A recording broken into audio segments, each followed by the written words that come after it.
Malawi is on an unavoidable path of growth in the art scene. Visually, forces are rising. Musically, its originality is hastily becoming an imprint. Writers are scribbling brilliance for exposure and authenticity, to name the least. With a massive excellence in budding art comes the need to explore avenues that will in turn benefit the artist.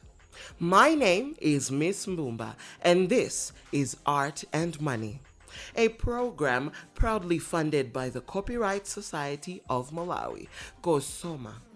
Join us. Have a seat.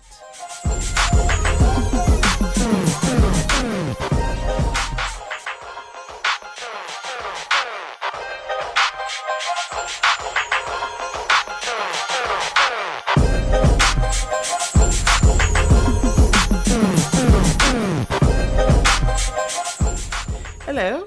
Now, before digging deep into what today's topic is about, it's very important for us to also just basically brainstorm through all the weeks that we've been elaborating so much on what art and money is about. And in today's episode, I must say, is the most profound one yet, because today we are going to be digging deeper into materializing art in Malawi, exploring various avenues in generating and earning a living in the arts industry. What are the basic ecosystems? How can we make sure that we are depending on our art to keep on surviving? Because one thing can lead to another, but the other, how do we sustain it? And that's pretty much what today's topic is about. So we reached out to Chozizwa, who is a producer and artist right here in the beautiful country of Malawi. And he was so open to lending some very, very insightful detail about every artist's endeavors in trying to make money. And if you are an artist, I guarantee you this is some information that you definitely need to listen to.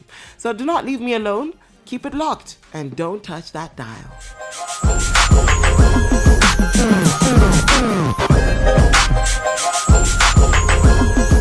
My name is Chozizwa Mirakondonani, full name. And the studio is called Zozizwa Wide. How has art benefited you both as a producer and a musician? Okay.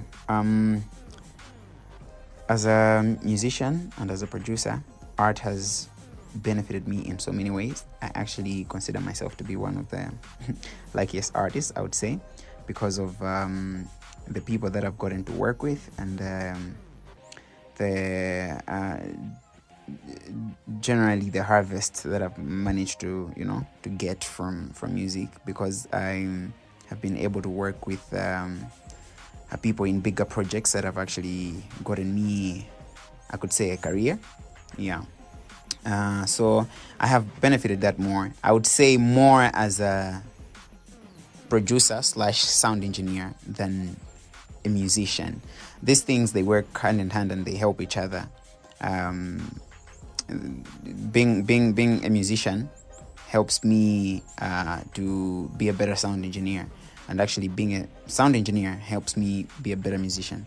But I would say that I've benefited more on the end of production side than music, though these things, they go hand in hand. When I started music production, I started singing before I became a producer. So I would say, I don't want to say that this is everybody's case, but this is my case.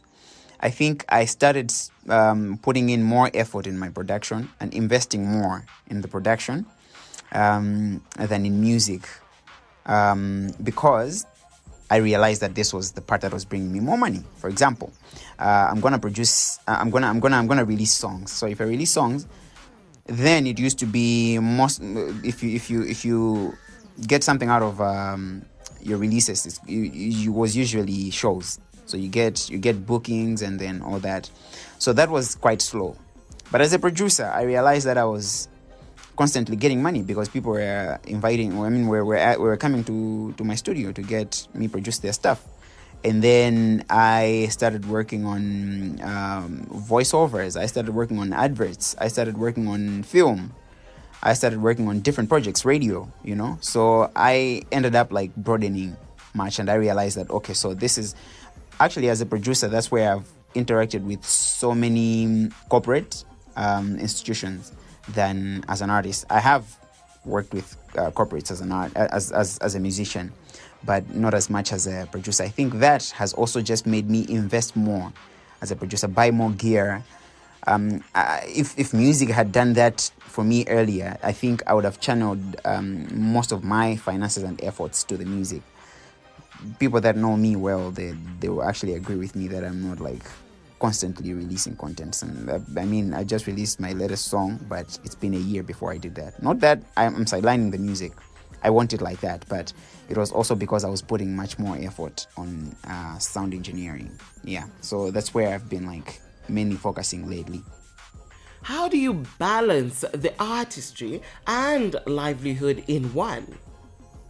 Okay, I have tried so much to handle my artistry as a business, because this is everything that I have right now. I mean, I went to school, I studied for something different, but this is what has been keeping me going. This is, if I need to pay my rentals, if I need to pay for everything that I need to pay for, my bills, by the end of the month, I know this is it. So I always have to handle this as a business, because it's really so hard for someone that is so passionate for art to have the control to say that, okay, this is where I stop as an artist and I need to start thinking as a businessman from this. Because, you know, I'm going to give you a good example. I want to write a song, right?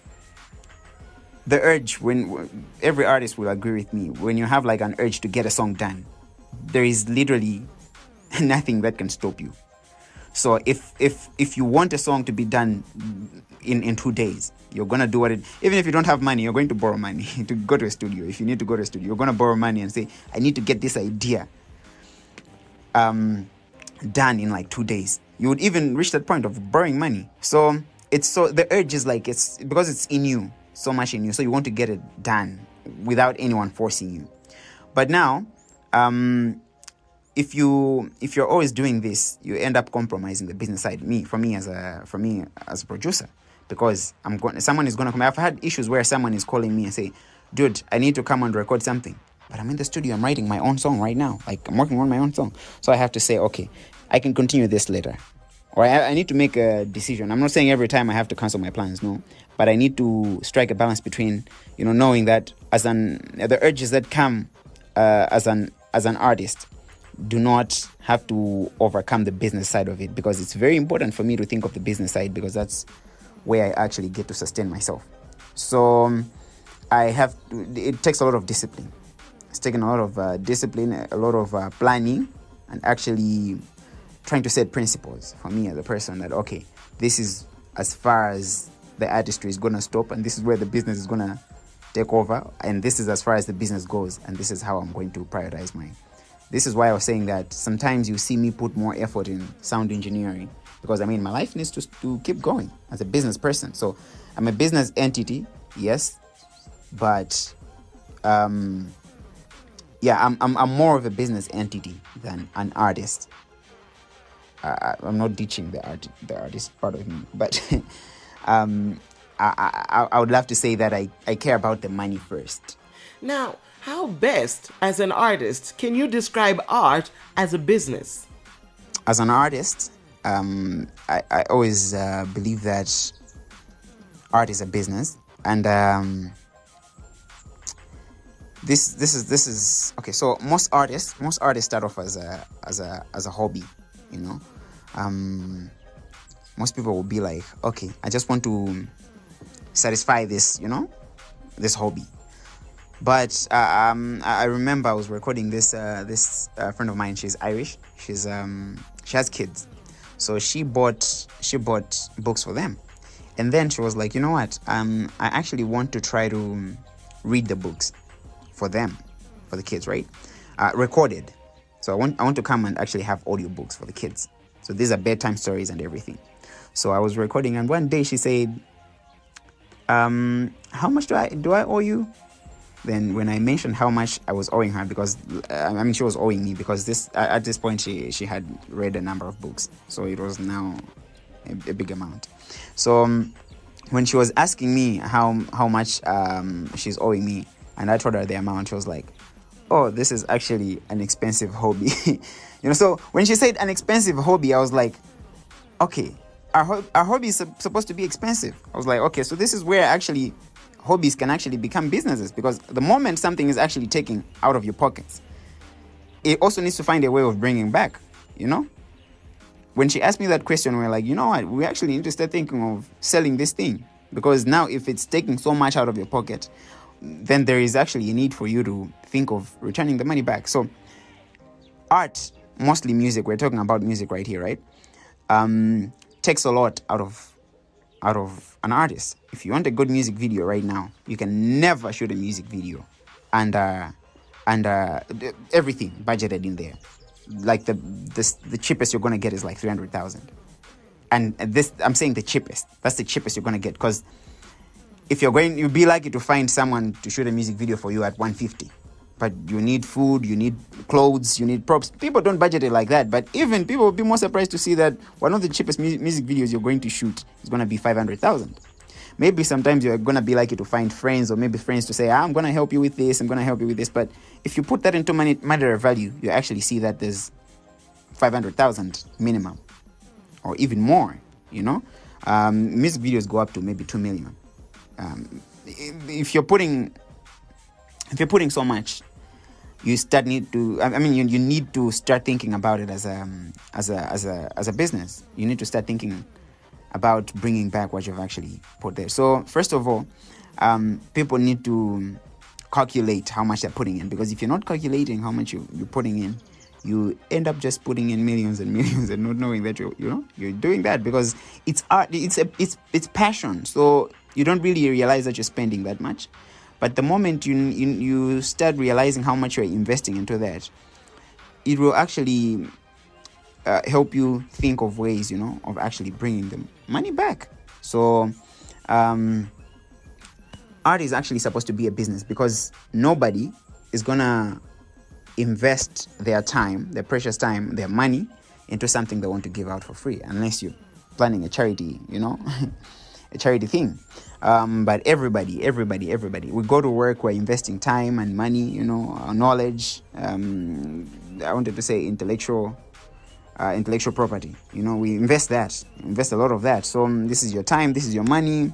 You're investing all that, not just to give it out free. Most of the times, everybody's going to expect to bring something out of that. So this is where I think that arts gets to be a business, because there is actually so much that goes into it. And it's only fair that we actually pay back to the artists. Would you per se that artists understand the power of their artistry as a money-making mechanism? At this point, I would say no, in terms of the majority. I still feel like there's a good number of artists that understand this, but it's very small. And I think there's so many artists in Malawi that need to learn, to treat this. Actually, this does not just start from the artists themselves. Actually, the people, the listeners out there, because people do not treat this as a career. They do not treat it as a profession. Let me say as a profession. But there are people out there that are just doing music to survive. So at the moment, the world is actually going to, or maybe let me say the country, because the world out there embraces this thing. So the moment people in the country begin to understand that this is actually someone's livelihood, they need to, so they'll be able to pay back. I was having this conversation with someone, and I was like, no, but you guys are getting the music for free. They were like, no, we buy bundles. But I was like, no, but actually they had a point, because they were buying bundles, so to them they were paying. So the problem is they don't know that this money is not going to the artist. They're buying the bundle goes to Airtel or TNM or all these, Yeah, but to the artist, there isn't anything that is. So these are the things that people need to know. Like when they want to watch a music video, what they know is they are actually spending because they need to buy data. But they care less where this money is going. To them, they just think that they're benefiting the artist, or they think maybe there's some sort of arrangement with, So they need to be told how artists make money, how much they put in for them to start, like it's a circle, because it's not just artists being serious with but also on the buying end, they also need to know, on the consumer's end, they also need to know that this is actually, So Malawians at this point, artists, they don't, but I feel like it's kind of like cause and effect. They don't see it as a business, because people out there do not treat it as a business, as a profession. They treat it as a hobby. Everybody. So the people that consume the music, they think it's a hobby. So I am producing a hobby. So I think it's back and forth. Because it's a circle like that. What investments can artists make to make sure that their money is still coming in and they are not just... I feel like at this point in the country, artists need to make sure they're registered with the Copyrights Association of Malawi. Right now, every artist that I get to work with, I ask them if they're registered with COSOMA, because they need to... right now, COSOMA, I would say COSOMA is the only board that is actually, or is the biggest way that is actually paying artists right now. I know there's always like events, gigs like those, but it's not everybody that gets those, because usually when it comes to performances and bookings, it becomes a bit biased, because people only book the one that is like trending. Right now, I'm going to give you a good example. Right now, Zeze is trending. And I was seeing his schedule from January. I think he's been the most booked artist in the country from January. So right now, the country is focusing on Zeze. There was a time where the country was focused on someone else. So it's like, usually it's like one trending artist, but there's hundreds, actually thousands of artists in the country. What about all those other artists? Yes, all the other artists are also getting bookings, but at a very, slow pace. But the one that actually pays people better is COSOMA. So I would say bookings are not really the best way, because are not the only way. They're a good way. Make yourself known out there. Show people your performances. Live performances. Live recordings. Do live recordings. People are going to book you because they actually get to appreciate what a good experience they would have on stage with you. So people can invest in that, but the first thing is actually to get registered with COSOMA, because just your music is going to do that. The other thing is like invest in music videos, because I talked about getting bookings where people actually book someone that is trending, and these days you actually need to be very updated, like with the patterns of visibility. Right now, people are more... people want music videos. They want to see you. They just don't want to hear. They want to hear you, but they also want to see you. So if you just keep releasing audios without that visual, there's going to be something that is missing, because people want to see you. If they want to see you on stage, they want to see something before that. They need to see your face. They need to see face. So there is a lot of investment. So make sure that your visibility is So go out for photo shoots, post them, use social media well. If you use social media well, I'm going to tell you, there are a number of artists in the country that I know by name very well, but I don't really know their music. And these artists, they trend. They're always making headlines. But I'm going to ask you, do you know, can you give me 2 songs by that guy? You'll not be able to say, but everybody knows these guys, because they've been able to use social media well, their visibility. So that's an investment, because they're getting bookings by the end of the day. So apart from COSOMA, make sure you're visible so that you can get bookings. The other thing is, know as an artist what the corporate world wants, because the other good way of making money as an artist is to work with a corporate. The corporates are always looking for artists to work with, so you need to know where to go. I'm going to give you a good example. There is an artist, I'm sorry to mention names, but this is a good example anyway. Third Eye has been one of the, I don't know how he does it, but this artist gets like the craziest gigs. there was this one time I got to work with the British Council. I was invited by the British Council to go there. I mean, I applied for something and then I was successful.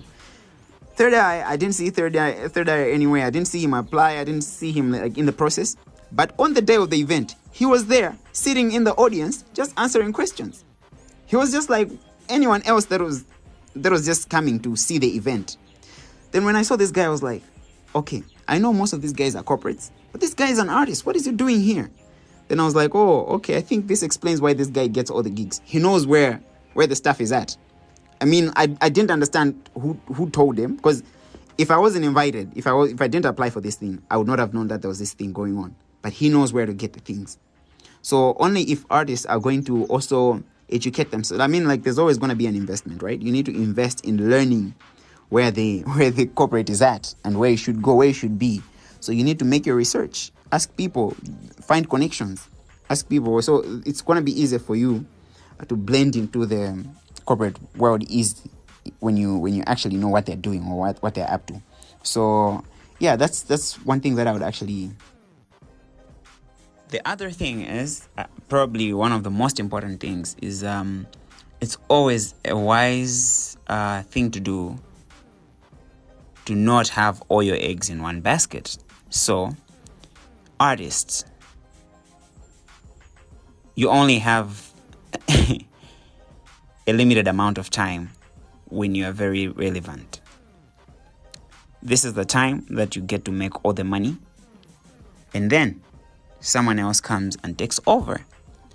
If you're not wise enough to invest your money elsewhere, it will be so hard for you to sustain yourself the rest of your life. I'm going to give you a couple of examples. The first one is how this one time I was actually thinking about how many artists have been relevant all their lives, or maybe not there. It doesn't have to be all their lives, but how many artists have been so relevant for actually even 10 years. You'll be surprised that if you've been relevant for 10 years, for a good 10 years, people get to give you so much respect. We're talking about Drake. Drake has been one of the most successful artists because he's been relevant between 2010 and 2020. He's still relevant right now, but of course not as relevant as he was just before. I mean, the graph is going low because there's new artists, but that is what happens. I mean, the few artists that have been very relevant all their lives, we're talking about Beyonce. I mean, give me another artist. Rihanna has stayed in the game for so long, but I don't know if there is anybody that beats Beyonce. There was Michael Jackson. He stayed for a long time. But I'm going to give you an example. Do you know that artists, big artists, like No Beef, nothing. Okay, anyway, I'm so courageous to say this because I know he won't be listening. I'm going to give you an example of Bow Wow. Do you remember how big Bow Wow used to be? And do you know that right now he still releases music? Go on his YouTube. I was on his YouTube. He's been releasing content, but not many people know about it. And it's not like he's not releasing nice content. It's not like he's not a good artist anymore. No, but he had a time. It's not just even about him. Like, there's millions of artists that are still putting out good content, the same content, you know. Recently, I've always been a big fan of Christian hip hop, right? Recently, I was trying to check on the artists that I used to listen to. So I saw that I think it's Thistle and this other guy, who, I think I've just forgotten the name. They have a new record out. They actually have a nice music video, but it has very, very little views. You'll not believe that these are the same people that we listen to as our big CHH artists, you know? But I was like, no, right now we're talking about artists like 1K Few. Right now we're talking about, actually, Lecrae has done a very good job in staying relevant for a long time. But most of the people that used to do music with Lecrae right now, they're nowhere to be seen. They're still putting out content, but they're not as relevant. This only tells you that music is a very... In Malawi, we only have like artists like Lucius Banda. These are the artists that have actually stayed for very long periods, and everybody gets to ask why, how did they do it? Because there's so many artists that found him and they've actually left him. Yeah, but he's still here and making hits, yeah. So, but also one thing that you're going to notice is how he's invested elsewhere. Right now, he's like he has is it Sunfest? Yeah, I think sorry if I got it wrong, but I know he's the owner of one of these, like, big festivals in the country. That's what the most successful artists have done. They've diversified. They've become like they've become business executives. Jay-Z right now is very influential in hip hop, and he still has a lot of respect, not because of the music that he's putting out, because he's a billionaire. Because right now Jay-Z is going to put out an album, and putting all other things equal, those albums are not going to sell because, well, we're talking about time. There's so many good artists that have put out good content but are still failing to sell just because they've run out of time. But Jay-Z is going to put out content, and that content is going to go global, not because he's still good. Yes, he's still good. That's the truth. But it's because he's very influential. I'm going to give you another example. Don Jazzy and Olamide. Olamide in Nigeria. Right now, he's the executive. He's the owner of YNBL. If you don't know what YNBL is the record label that has Ashake, that has Omale, that has all these other artists, all these other cool artists that are trending right now. Don Jazzy, you already know about Don Jazzy. Don Jazzy signed Rema, he signed Era Star, Johnny Drill, and all those other artists, These, Olamide also signed Fireboy. He still works with Fireboy and many other artists that are trending right now. It's not really about him. He's now a businessman. He's diversified. He's not just making music. LL Cool J, you can look for many other examples. These people are still successful today because they used the time that they had to be relevant. They used it so well. They invested that money in something else. It doesn't have to be music related. You can actually invest in other things. Jay-Z didn't just invest in music related things. He did other sorts of businesses. He has a lot of other companies. Dr. Dre. We can say so many examples, so many good examples. You can actually look these things up and see how people have used, which people and how have they done it. So here in Malawi, you can actually say, okay, I'm making a lot of money. I'm getting so many bookings. Why won't you build houses? Why don't you buy houses? Do real estate. You're going to be fine for a very long time. You're actually going to leave that for your kids, But right now, the truth is, like, the problem in our industry is, like, we love to do things, for the... I'm going to give you an example of actually American artists. Most of them have actually lost a lot of money because of jewelry. A lot of people have like a lot of debts because of jewelry.